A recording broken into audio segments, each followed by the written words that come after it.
Greetings, friends, and welcome to StarryTelling with Gemini Brett. We are looking at Orion here on high. This is a chart cast for today, July 23rd, midday-ish, 11 a.m.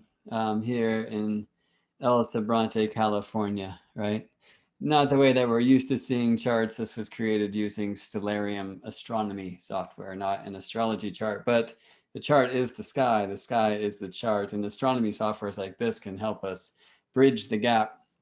Now, Orion was said to be a son of Poseidon, god of the sea, and this gifted the giant Orion with the ability to walk on water.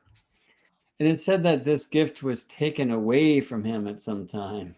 Now, it looks like this has been taken away from Orion in our day and age. In fact, I've got to rewind the clock by many years to get Orion walking on the sea. I should say that I created this image based upon the sky, the present sky here in the Bay Area of California, where I live. But I live at 38 degrees north latitude, and that's the same latitude as Athens, Greece. So we experience the sky in the same way. So this is how Athens, Greece experiences Orion in our day and age as well. Precession has brought the 0 tropical Cancer degree to Orion's club. And that means that Orion is aligned with the highest altitude degree of the zodiac for the northern hemisphere sky, like Athens, Greece. And this makes Orion like levitating way high above the water. But if I go way back in time, we can find Orion walking the water. And this is at a time, this is literally 7,500 BC, okay, like 9,500 years ago, when Orion was very far south. And you can see the 0 Capricorn point of the tropical zodiac here with the ram, 0 Aries here with the crab. This would have, for that reason, have been the age of the crab long ago. I mean, before, history, known history would suggest that we were getting down with these constellational myths, like, before the Greek Empire, if you want to call it that. But here it is. This is when Orion actually walked the water. So where did this story come from? And does our craft reach back much further into antiquity than we are told?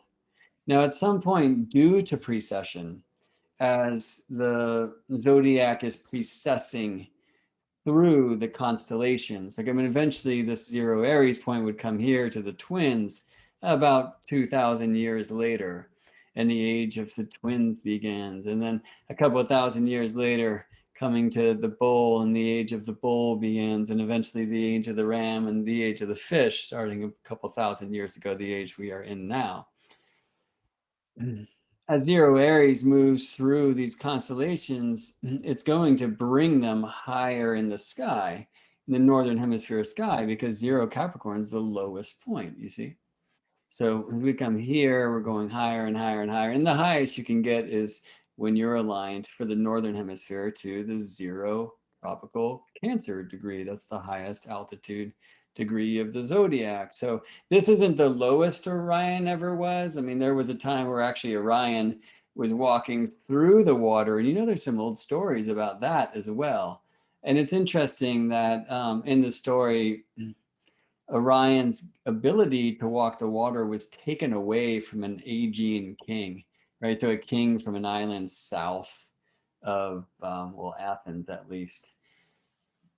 This experience of Orion no longer walking on the water, right? In this day and age, Orion was so far south that he basically would have just risen, walked on the water, and set.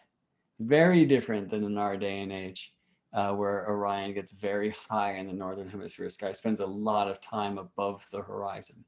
Even though Orion himself is kind of a low constellation as far as the zodiac goes, he's from the northern hemisphere point of view due to his southern latitude, like lower than the degrees of the ecliptic that he projects to. Okay. So at some point, because he made a fool of himself and got drunk and basically accosted a princess, this Aegean king took this ability of his to walk on water away. This might be a story about precession. And it'd be nice if I could just animate this and take you through the centuries and show you how Orion was getting higher and higher above the water. But I'm just going to jump again to modern times, okay? And speak about the other side of the story, which was that Orion also lost his sight. And you hear stories about this a lot, like losing our sight, and then regaining the ability to see. And I will suggest that this is the ancient starry stories telling us about constellations, sometimes planets going under the beams of the sun. This happens in many stories with caves and all sorts of things. But we hear about blindness. It's in the Rapunzel myth. Call it a fairy tale if you prefer. And in this particular story of Orion, who lost his sight, but Hephaestus smiled upon Orion and sent a guide, a helper that would bring Orion to the place where the sun rose, and Apollo would then restore Orion's sight. Now, what I will claim is no, Orion no longer walks on the water. It won't happen again for many millennia. But this idea of Orion losing his sight and reclaiming his sight where the sun rises, that's a yearly thing because the sun takes all of the ecliptic constellations under the beams every year.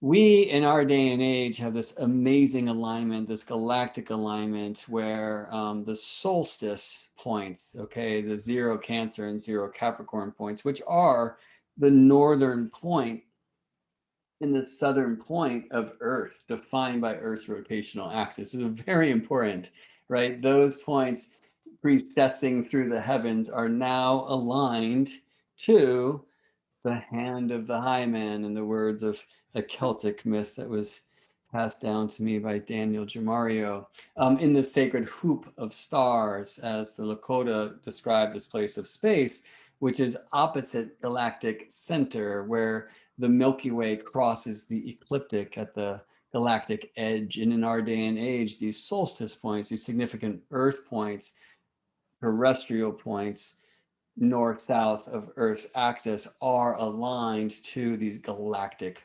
crosses. I feel it's one of the most, I think it's actually the most powerful alignment of our day and age, and something that's not often spoken about. Anyway, you know, when this happens, we don't typically see cartoons and constellation lines in the sky. Stellarium helps us play. It's a little bit more like this, right? You know, if you're out at sea. And I guess we wouldn't see the ecliptic curve and the meridian line in the sky either, right?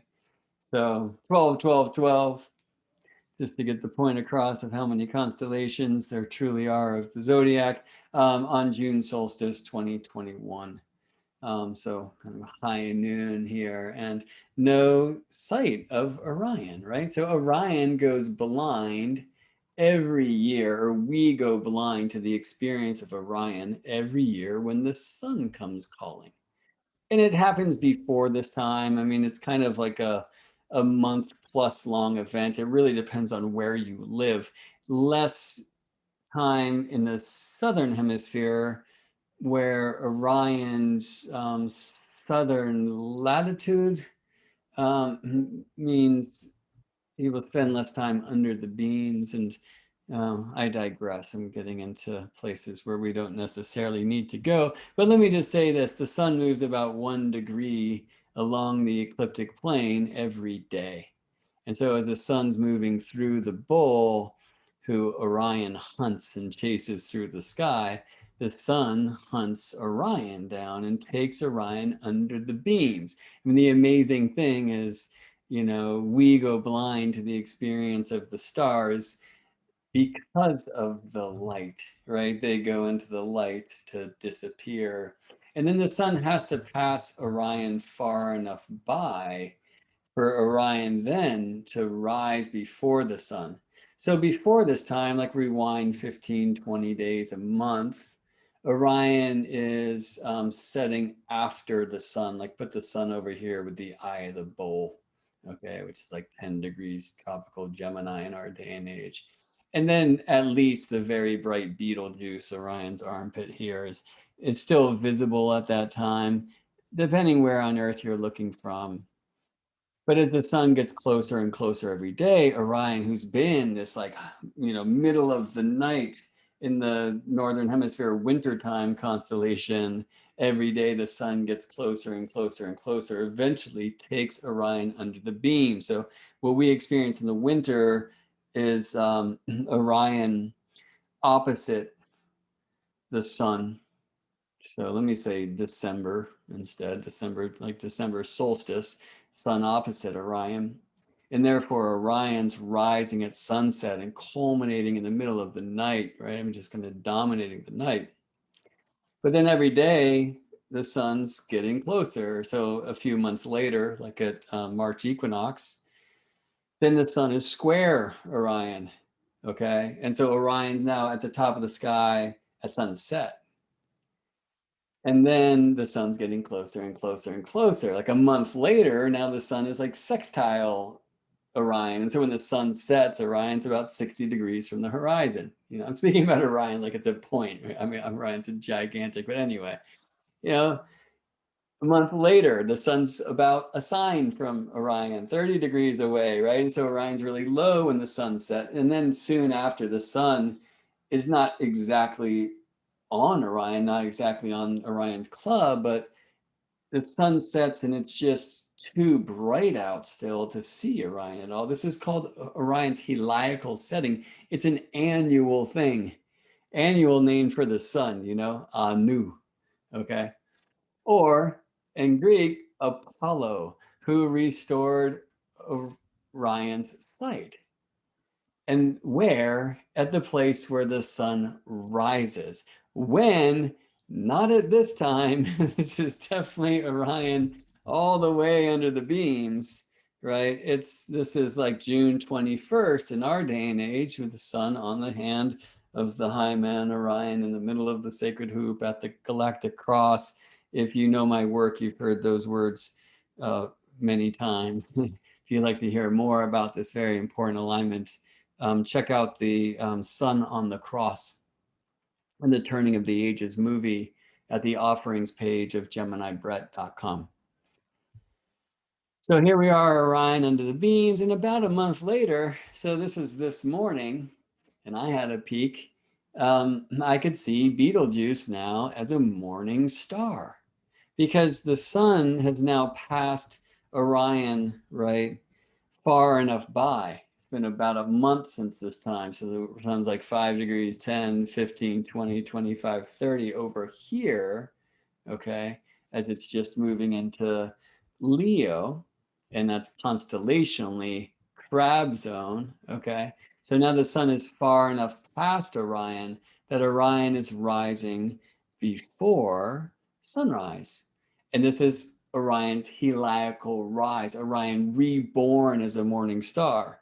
Now, in a couple of months, the sun will be square Orion, the opening square to Orion, and Orion will be culminating at sunrise, right? A few months after that, it'll be December solstice. The sun will be opposite Orion again, and Orion will be rising at sunset. So this is an annual trip, a heliacal setting, disappearance of stars, and then later, depending on how far from the ecliptic, how bright they are, where on Earth you are looking from, whether the sign is straight or crooked, and all sorts of other amazing astronomical awesome sauce, right? About a month-ish after the heliacal setting of a star, the star will reappear, reborn in the east with its heliacal rise. And so maybe you can see Mintaka and Alnilam and Alnitak, the belt stars of Orion here, Bellatrix and Betelgeuse and Regal, Orion's foot leading the way. Maesa, the head of this giant, who has reclaimed his sight and walking on water again. Well, maybe not in our day and age. I really think the walking on the water is from long ago, like way longer than we would think. Um, Let me leave that there for now. So let's go to 8-8, the Lion's Gate. It's like the new ascension paradigm dream. 8-8, interesting times. August 8th, it's when the sun is very close to the cross quarter, halfway through the fixed sign of Leo, and that means halfway through the northern hemisphere's summer degrees, right, that host the sun's travel between summer solstice and September equinox. So 15 Leo being halfway astronomically between 0 Cancer and 0 Libra, right? So that's one of the 8-8 things. One that maybe has some astronomical juice besides that is that not from here where I live in California, not from Athens, Greece, therefore, because we experience the sky in the same way, just at a slightly different time. Like, and I mean like, 10 hours different time or whatever. This is cast for Giza, so like Great Pyramid style. And it's right around in our day and age, certainly not in like, Pharaonic Egypt or Hellenistic Egypt, but in our day and age, it's around this August 8th time every year when Sirius returns from being under the beams at Giza. And that's the end of the so-called dog days of summer. Sirius in Giza disappears for about 70 days each year, right? It's longer than it would be for ecliptic stars because Sirius is so far from the ecliptic. This is latitude. Sirius is like almost 40 degrees away from the ecliptic plane, right? So you'll often hear that Sirius is at 14 Cancer. Yeah, I mean, if you draw a really long 40-degree line this way, yes, that's the projection, the longitudinal projection. Well, I mean, I can say that the Bay Area of California is so many degrees longitude, right? And the same thing as Seattle, but we're at different latitudes. Like, that's okay. But know that Sirius does not rise when that degree of the zodiac rises. Like, that's projection, y'all. But Sirius will return from these 70 days-ish of disappearance. It said that's why the mummification process was 70 days, because that's the annual disappearance of Sirius between Heliacal set, the end of Sirius's time as evening star, and then Heliacal rise. I've wondered maybe if this was the companion sent to bring Orion to the east, but I don't think that makes sense really. I think it would either be a star that's kind of co-rising with Orion, or actually more likely a wanderer, a planet played that part. And actually maybe Mercury, but I think that's a tale for another time. Thanks for spending a little bit of your time with me, friends. This is your friendly astronaut, Gemini Brett, signing off. I will see you in space. The stories, the myths, are more than just little things we tell the kids.